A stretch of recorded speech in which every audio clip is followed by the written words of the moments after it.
San Miguel Corporation President and Chief Operating Officer Ramon Ang personally apologized to the victims of the accident at the Skyway extension project.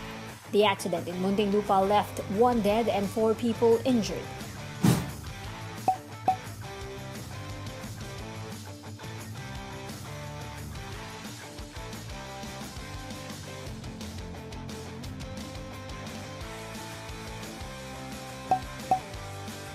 A steel girder used in the project fell on 6 vehicles after being hit by a crane that tipped over as it moved into position.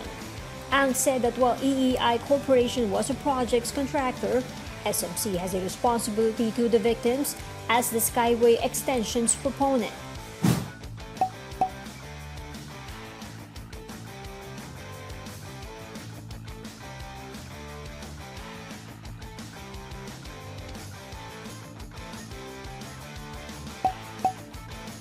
Ang described the accident as terrible and tragic and assured assistance to the family of the man who died.